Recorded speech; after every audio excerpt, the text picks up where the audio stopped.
Baik, bismillahirrahmanirrahim. Assalamualaikum warahmatullahi wabarakatuh. Sebelumnya izinkan saya untuk memperkenalkan diri.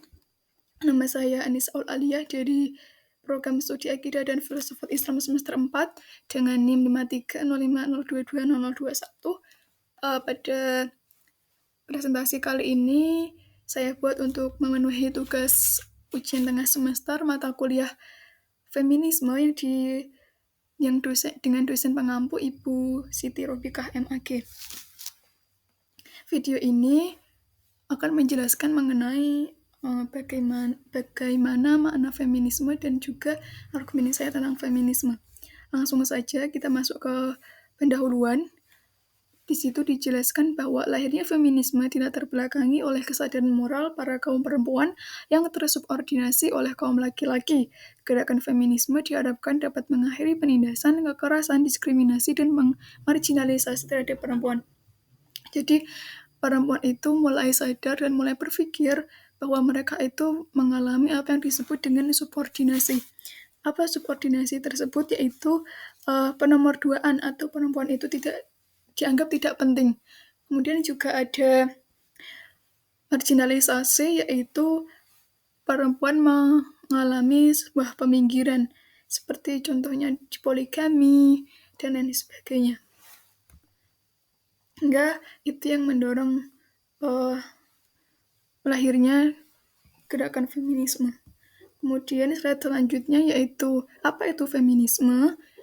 Jadi feminisme itu berasal dari kata sifat yang berarti feminim, yaitu kewanitaan atau merujuk pada sifat perempuan.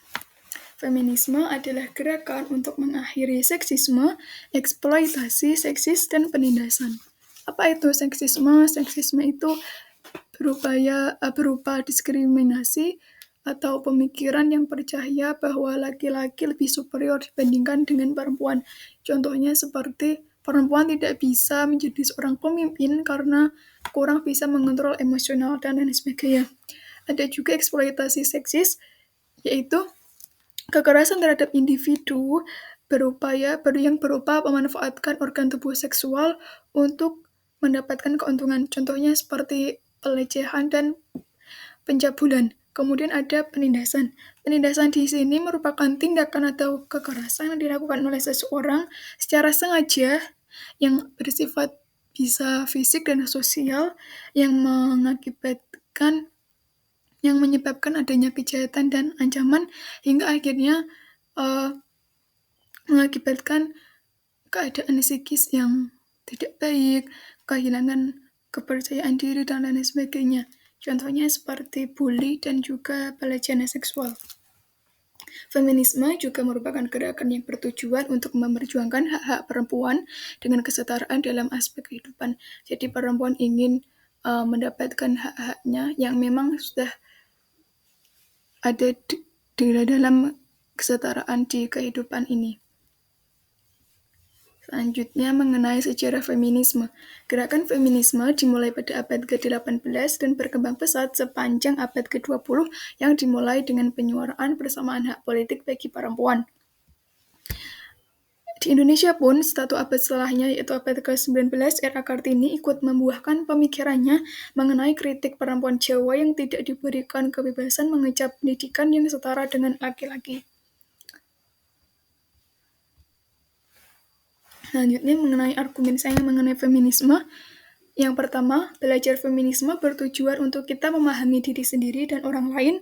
Perempuan mempunyai posisi yang sama dengan laki-laki. Jadi ketika kita mulai belajar feminisme itu, kita akan yang pertama membuka pikiran kita bahwa apakah selama ini kita sudah mendapatkan hak kita sebagai perempuan, apakah kita mengalami apa yang disebut dengan patriarki dan lain sebagainya. Kita juga bisa mengetahui bahwa perempuan itu memiliki hak yang sama kok di dalam kehidupan ini.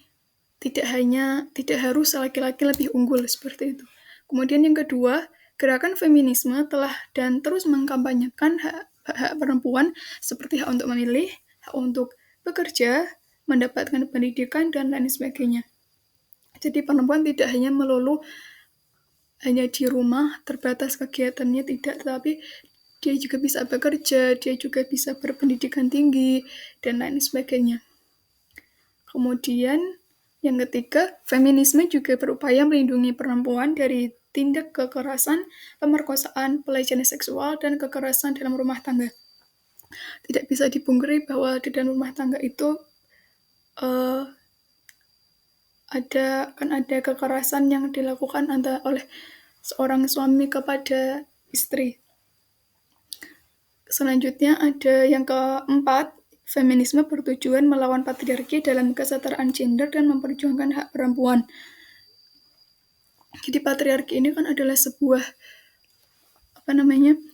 sistem sosial yang menempatkan laki-laki itu lebih tinggi dan dominan dibandingkan perempuan, meliputi berbagai aspek seperti mungkin ketika di rumah, ketika di dalam kepemimpinan, dan lain sebagainya. Kemudian yang terakhir ini adalah feminisme tidak bisa diterima oleh masyarakat. Banyak sekali di masyarakat itu muncul stigma bahwa feminisme ingin perempuan lebih unggul daripada laki-laki. Padahal feminisme ini hanya bertujuan untuk agar perempuan itu memiliki kebebasan. Jadi mari kita sama-sama memperbanyak literatur, memperbanyak wawasan mengenai feminisme hingga stigma tersebut tidak lagi berkembang di masyarakat. Ya baik, sekian yang dapat saya sampaikan mengenai feminisme. Kurang lebihnya saya mohon maaf. Wassalamualaikum warahmatullahi wabarakatuh.